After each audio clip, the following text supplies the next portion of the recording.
L'édito international sur Europe 1. Bonjour Vincent Hervouette. Bonjour Dimitri. Vincent, au Venezuela, Nicolas Maduro est candidat à un troisième mandat. Oui, officiellement, 4 millions de militants bolivariens le supplient de rester au pouvoir. Le chiffre est bidon, mais 4 millions, c'est 2 fois plus que les participants aux primaires de l'opposition qui ont plébiscité la candidature de Maria Corina Machado. Le régime veut faire croire qu'il est populaire. La révolution continue. Maduro est désigné, il sera élu. Les Occidentaux siffleront le tricheur, le reste du monde le félicitera. Il aura le triomphe modeste, il dénoncera les traîtres de l'opposition que le peuple vomit et il rendra hommage à Hugo Chavez. Le scrutin a été fixé le jour de son anniversaire, le 28 juillet. Nicolas Maduro est le grand ordonnateur de ce culte de la personnalité posthume. Il singe son prédécesseur et c'est habile, car il se cache derrière la statue du commandante. On ne prend pas au tragique un tyran qui est représenté à la télé par Super Bigodet, Super Moustache, le héros de dessins animés qui défend Caracas contre les Yankees et les saboteurs. Chavez a passé 13 ans au pouvoir. Maduro, lui, y est depuis 11 ans et va rempiler pour 4 ans supplémentaires. Indestructible, c'est le slogan de Super Bigodet.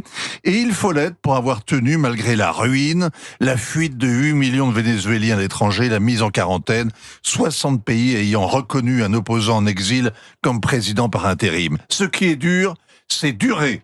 Maduro est muy duro. Alors, il renie l'accord passé avec l'opposition. Oui, accord longuement négocié par la Norvège et conclu en octobre à la Barbade. Il fixe la présidentielle au second semestre et il prévoit surtout qu'on puisse contester son inéligibilité devant la justice. C'était fait exprès pour que l'opposante en chef puisse concourir alors qu'elle a été déchue de ses droits civiques pour 15 ans. Joe Biden a applaudi l'accord de la Barbade. Enfin, un succès à sa politique de la main tendue. Ça marche mieux avec les chavistes qu'avec les talibans ou les mollahs iraniens.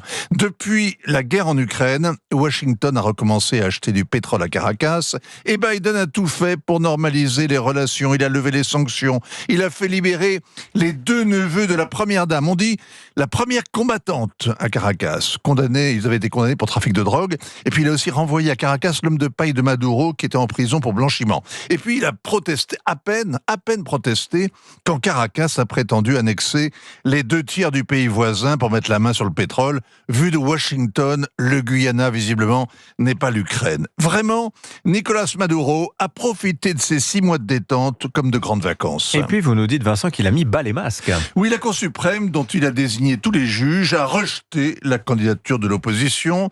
Il a fixé le scrutin le plus tôt possible pour prendre l'adversaire de vitesse. Et le régime a aussi dénoncé une énième tentative de coup d'État imaginaire et raflé des suspects. Il a bien sûr accusé l'opposition de mettre en péril les accords de la Barbade.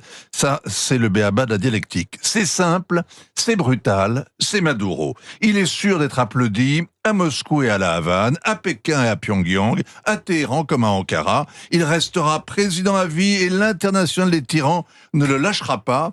L'armée et la police non plus, car tout cela risque d'être pendu au réverbère si le régime tombe. Ces gens-là jouent leur peau. Il ne suffit pas de les gronder pour espérer les intimider, ni d'élections pour s'en débarrasser. Répétez après moi, Nicolas, président à vie. Nicolas, président à vie, donc. Merci beaucoup, Vincent Hervouette. Je me fais toujours embarquer Nicolas Caro, évidemment. Voilà.